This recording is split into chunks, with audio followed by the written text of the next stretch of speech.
Welcome to SNG. I have a bad throat, so I'm going to try to muddle my way through this. If you've already subscribed, thank you very much. If you haven't, consider it. And if you want to know the next time I make fun of, you got it, my fat bastard buddy Jones, hit that flower bug, and I'm not sure exactly what it does, but you might know the next time I make fun of him. So I was thinking, I again today don't feel like, well, I do feel like wrenching on something, but I'm not feeling all that good. I don't feel bad. I'm not going to complain. But I have to help my daughter out this evening, so I figured I'd make a video of something. So I came up with talking about crankcase production numbers. So talk a little bit about crankcase production numbers, which when I was getting into vintage bikes, I thought was cool because I didn't know anything about it. So maybe this is something you're already familiar with, and maybe it's not. So I'll see if I can muddle my way through this. So all Harley Davidson motors have two additional numbers over and above the VIN number. And let's briefly talk about the VIN number. The VIN number from 1920 to 1969 was only located on the motor itself, the left side of the motor on a raised boss right above the timing hole or the timing window. And there were some letters and some numbers stamped in that. That was the VIN number, and that VIN number is the number that's on your title when you want it to match the title. So,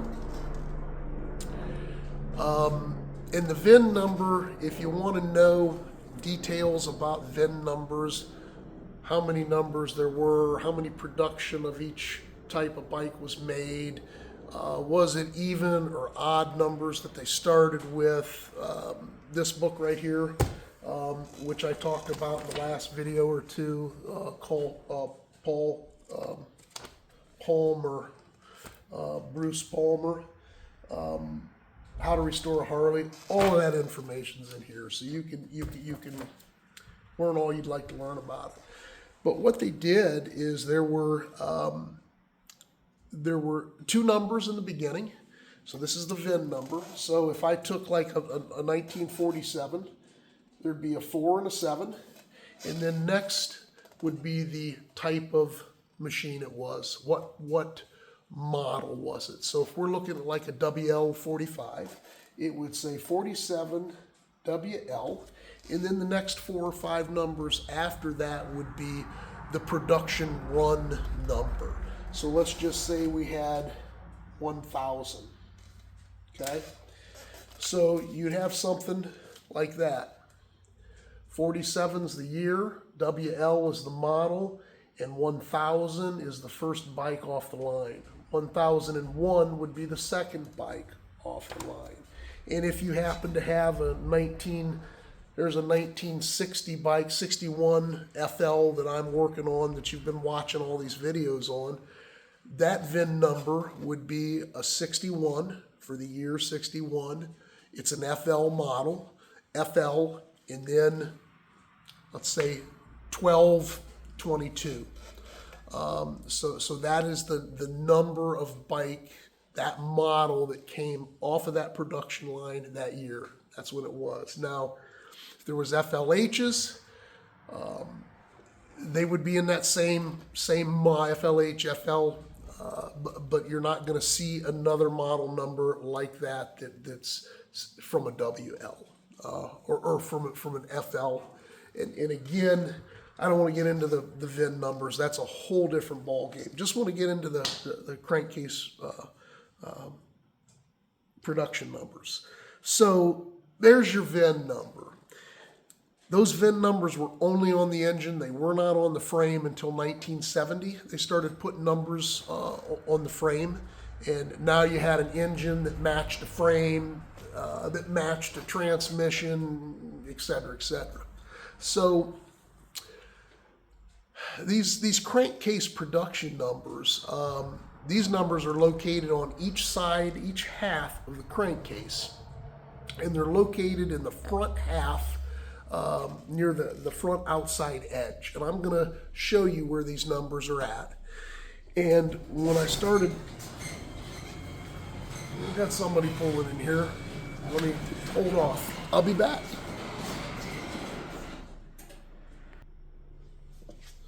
All right, so these crankcase production numbers, I think I was at there in the front half of the outside edge of the crankcases. And what they did was, after they were done casting the halves,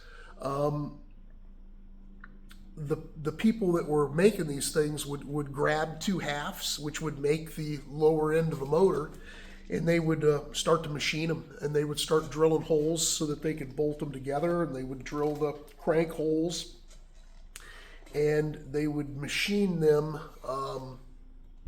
The bores and stuff would all be machined together. So at that point, what they would do is they would, once both halves were machined, and this mated pair was given a matching crankcase production number. So they would stamp the same number, nothing to do with the VIN number. If you ever have a number that matches the VIN number, that's a no-go situation.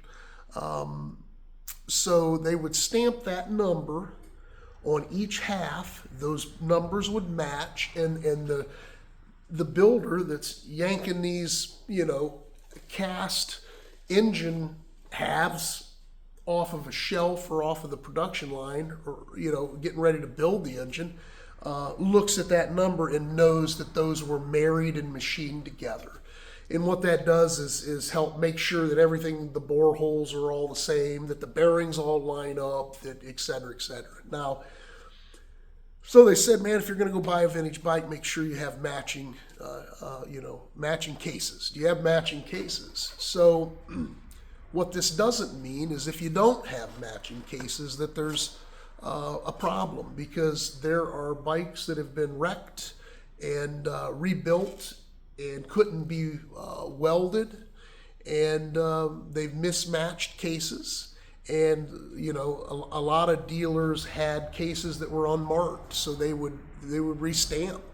And some of the times the stamps, they changed the style of the stamps through the years. So if you do have a matching set, there's some things you can look at to make sure that they indeed are the right stamps for the right year, etc. So we'll get back to this mated pair of crankcases is given a number. And again, these numbers tell the motor manufacturer that, hey, I can build this thing. They were mated together and married together, and all these holes line up. So two different styles of crankcase production numbers. From 1930 to 1947, there were two numbers followed by 4 or 5 numbers after that. So if you had let's say a 1947 motorcycle, it might say 47-2121 and 47-2121. So you'd have each one of those numbers on each front of the crankcase toward the outside edge in the front. And that would be a 1947, and it was the 2121. It'd be what the if they started at 1,000, it'd be the 1,121 actual crankcase half that they built. Now, if you compare that to the VIN number, it's not uncommon to have matter of fact, it's pretty common to have a 46-2121 on a VIN number that's 47. because they made these and set them on the shelves, and they didn't always use them in the year. So the year of the crankcases don't necessarily have to match the VIN number. If the crankcase is after the VIN number, the year, you might have a problem there. But a year before, something close isn't uncommon. So that was from 1930 to 1947 is how that number's set up. So 1948, what they did is they switched up the machining numbers and they added one more number in front of the year. And it was a 1, a 2, a 3, or a 4. And so what you would have is, let's just say I'm just going to say a 161-1000. And again, these last 4 numbers really don't mean anything other than the sequential production number of them going down, of them making the cases. So a 161, okay, so what 1 represents is was what type of engine it was. The 61 is still the year. They added a number in front of the year. So a 1 represents a 74 cubic inch overhead valve engine. A 2 represents a 61 cubic inch overhead valve engine. A 3 represents a 45 cubic inch side valve, and a 4 represents a 74 cubic inch side valve. So that's kind of the quick explanation of what crankcase production numbers are, how they don't match the VIN number. And if you want to get into some heavy, this is 10,000 foot stuff here. If you want to get into heavy, really know what numbers they started at, how many production numbers they did, what type of stamps they used. This book right here is a great one. So that's the story on the crankcase production numbers. So, if you buy a bike and they have matching crankcase numbers, that's good. You know that motor was married together, it was paired together, it was bored together, and they're, it's a, it hasn't been repaired or replaced, etc. Repaired, maybe not, because you can weld them up, but hasn't been replaced. And there were hundreds of non-marked crankcases and VIN numbers that were blank that dealerships had where they would restamp them. And this book will tell you all about that. So I'm going to grab this thing, grab a light, and show you where the crankcase numbers are and where the VIN number is, and we'll finish up this video. So bear with me.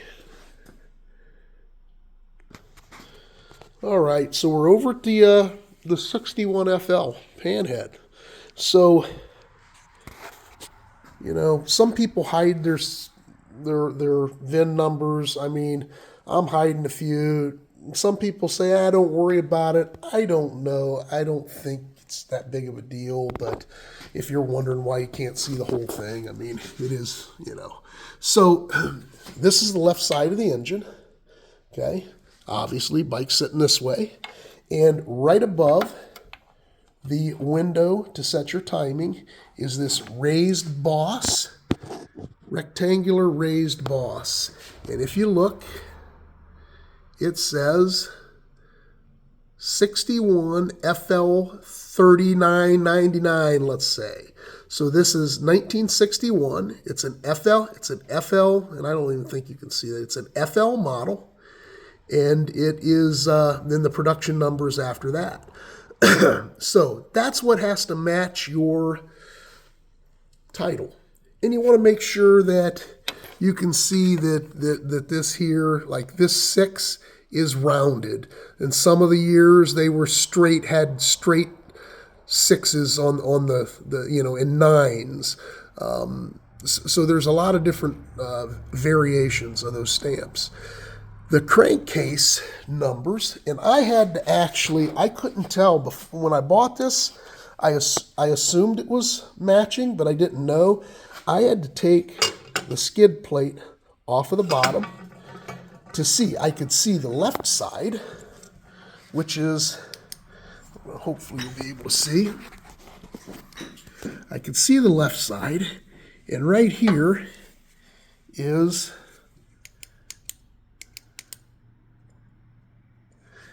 okay. I don't know if you'll be able to see it or not. Hopefully you can, because my flashlight's just dying. Right there's the number, and you'll see it says 61. Let me look at it here. Gosh. It says 161, 2090 something. So 161, bear with me here, I'm going to get a light. All right, there you go. So you can see it says 161. 1 is for a 74 cubic inch overhead valve. So 161, 20, let's say 97, that's on the left crankcase. If I go over to the right side of the crankcase, there is the 161, 20, 97. Both of them together, they're matched. Those are matching crankcases.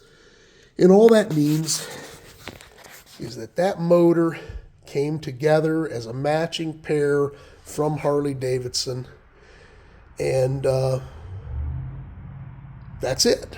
Simple as that. So that's the story of crankcase numbers. So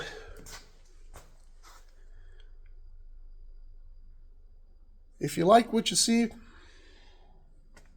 tell your buddy or something like that. And remember, if you ride them, wrench them, but only if you want to. Thank you much. Peace out. Have a good evening, and we'll catch you on the next one. See you.